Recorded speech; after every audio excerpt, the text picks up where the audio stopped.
वही सहरे प्रिय। ये जन्म, कर्म, वर्ण और आश्रम, जाति ये शरीर की ही तो है, आत्मा की तो नहीं।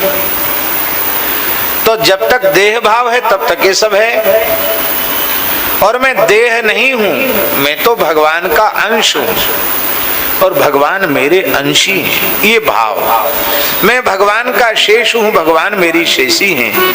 तब शरीर किस लिए मिला है? बोले शरीर संसार भगवान की उपासना की वस्तु है। ये भगवान की उपासना के लिए मिले हैं, ये भोग के लिए नहीं मिले हैं। भगवान की उपासना में इनको लगा देना।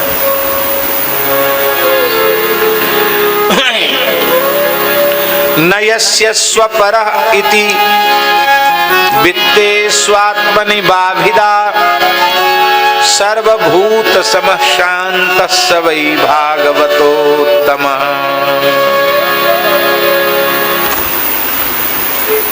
धन में, संपत्ति में, शरीर में और शरीर के संबंधियों में ये अपना है और ये पराया है, इस प्रकार का भेदभाव जिस भक्त के जीवन में नहीं रहता है,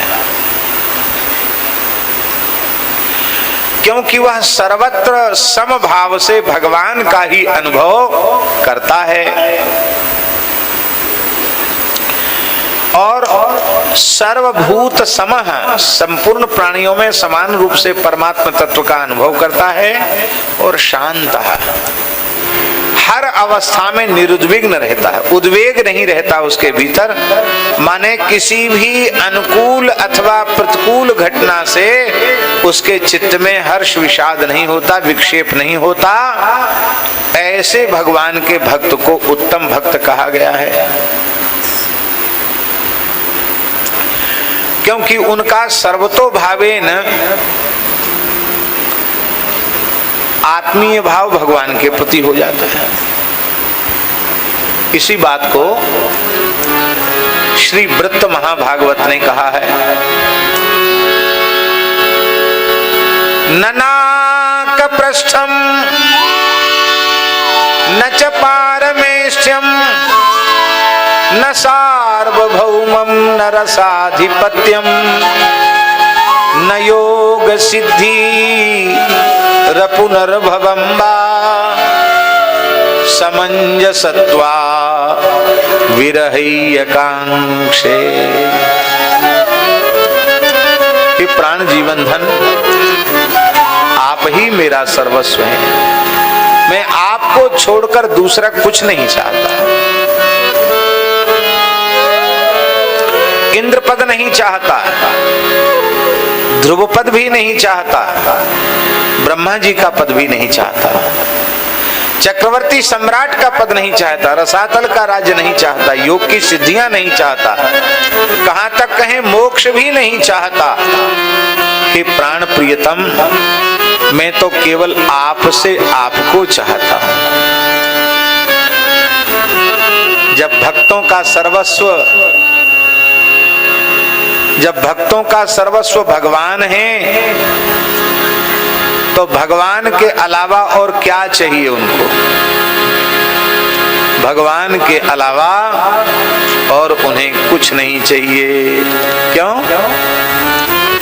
क्योंकि भगवान के नाम रूप लीला, भगवान के नाम रूप लीला के अतिरिक्त सारे संसार के प्रति उनकी यह भावना होती, सब मिथ्या है, नाशवान है, उसे वे अपना मानते ही नहीं।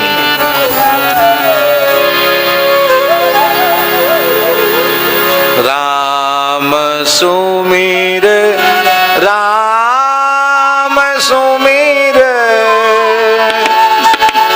एही तेरो काज है। राम सुमिर राम सुमिर एही तेरो काज है। राम सुमिर राम सुमिर एही तेरो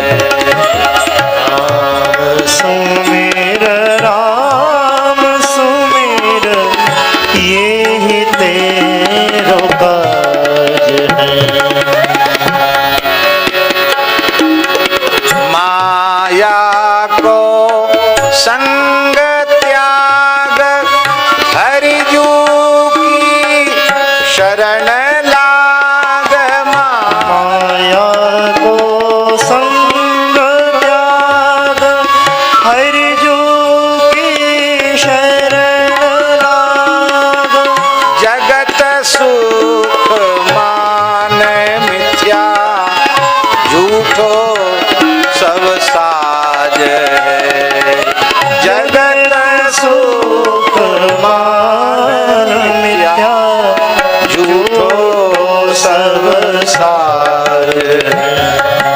राम सुमिर राम सुमिर एहि तेरो काज।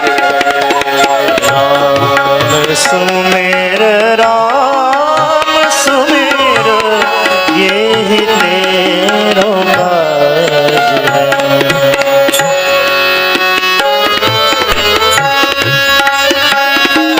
सुपने ज्यों धन पिछान काहे को करत मान। ज्यों धन पिछान काहे को करत मान। बारू की भीत जैसे वसुधा को राज है। बारू की भीत तैसे वसुधा को राज है। राम सुमिर एहि तेरो काज है। राम सुमिर यही तेरो काज है। नानक जन कहत बात बिनस जई है तेरो गात। नानक जन कहत बात बिनस जई है तेरो गात।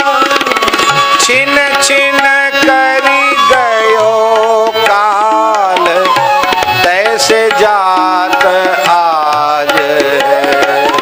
छिन छिन करी गयो काल तैसे जात आज है। राम सुमिर एहि तेरो काज है। राम सुमिर राम सुमिर यही तेरो काज है। एहि तेरो काज है। यही तेरो काज है। देखिए, स्मरण की एक बड़ी विचित्र बात यह है कि जिसके प्रति महत्व बुद्धि होगी उसी का स्मरण होगा। प्रेम होगा, अपनापन होगा, महत्व बुद्धि होगी, उसी का स्मरण होगा। संसार की किसी भी वस्तु के प्रति, व्यक्ति के प्रति, पदार्थ के प्रति आपके मन में कुछ भी महत्व बुद्धि होगी तो आप भगवान का स्मरण करोगे तो भी भगवत स्मरण काल में उस वस्तु, व्यक्ति, पदार्थ का स्मरण होगा जिसके प्रति आपकी महत्व बुद्धि है। और केवल भगवान के प्रति ही आपकी महत्व बुद्धि रह जाएगी। बाकी सब नाशवान है, सब व्यर्थ है, सब झूठा है। ये भीतर से बात समझ में आ जाएगी तो अहरनिश भगवान की अखंड स्मृति बनी रहेगी। तैल धारावत अविच्छिन्न भाव से भगवान की स्मृति। तैल धारावत माने तेल की धारा जब एक पात्र से दूसरे पात्र में गिराते हैं तो नीचे से ऊपर तक एक सूत जैसा बन जाता है। आपने कभी पुराने जमाने के जो कोल्हू चलते हैं उनको कभी देखा हो आपने? हमने अपने बचपन में कोल्हू चलते हुए देखा है कि उसमें जो पतली तेल की धार आती वो ऐसी दूर से दिखाई पड़ती है कि बिल्कुल एक लकीर जैसी खिंच गई ऐसी लगती है, एकदम सीधी ऐसी चलती है धारा। ऐसी अखंड भगवान की स्मृति है। और इसका एक ही उपाय है, ज्ञान वैराग्य संपन्न भगवद अनुरागी भगवान के भक्तों का, संतों का संग करो, सत्संग करो। धीरे धीरे शरीर संसार के प्रति महत्व बुद्धि कम होती चली जाएगी और भगवान नाम रूप गुण लीला के प्रति महत्व बुद्धि बढ़ती चली जाएगी। और फिर जैसे ही आप लग गए और कहीं भगवत कृपा से आपको तनिक स्वाद लग गया, चस्का लग गया, बस फिर तो काम बन गया। फिर तो प्रहलाद जी को चस्का लग गया, कितना कष्ट दिया, प्रहलाद जी का चस्का कम हुआ। मीराबाई को कितना कष्ट दिया, मीराबाई का चस्का कम हुआ। बस एक बार स्वाद लग जाए ये तो काम बन जाता है। हाँ, इसलिए जिसका केवल भगवान के प्रति ही अपनापन है और किसी व्यक्ति वस्तु पदार्थ के प्रति अपनापन नहीं है, वो भागवतोत्तम है।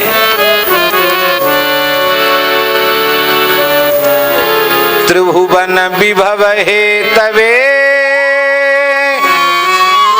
प्यकुंठ स्मृति रजितात्म सुरादिभिर्विमृग्यात् न चलति भगवत पदारविंदाल्लव निमिषार्धमपि यह स वैष्णवाग्र्यः। मैं वैष्णव हूँ, मैं अमुक संप्रदाय का हूँ, मैं अमुक अमुक ग्रंथों का बोध रखता हूँ, इस प्रकार का अहंकार करने वाले तो बहुत मिल जाएंगे। पर वैष्णवों में अग्रगण्य कौन है? सबसे श्रेष्ठ कौन है?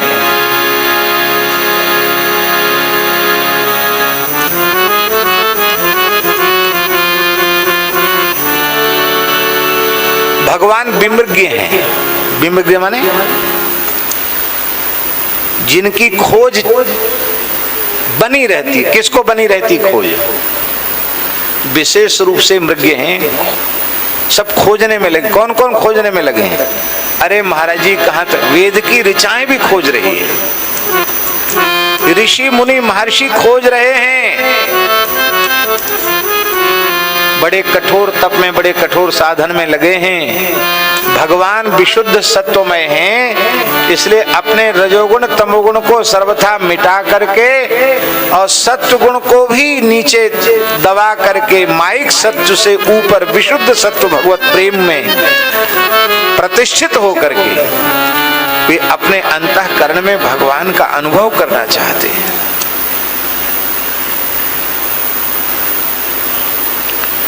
फिर भी अपने पुरुषार्थ से नहीं, भगवान स्वयं अनुग्रह करें, तब उन ऋषि मुनि महात्माओं को भगवान की झलक उनके हृदय में मिल पाती।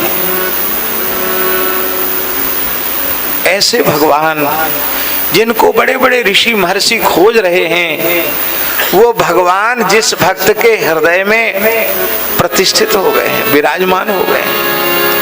कैसे विराजमान हो गए हैं? न चलति भगवत पदारविंदाल लव निमिषार्धमपि। एक क्षण के लिए, आधे क्षण के लिए भी जिसके हृदय से भगवान के चरण कमल दूर नहीं होते, अथवा जो भगवान के चरण कमलों से दूर नहीं होता, एक क्षण नहीं, आधे क्षण के लिए। और ऐसे उस वैष्णव को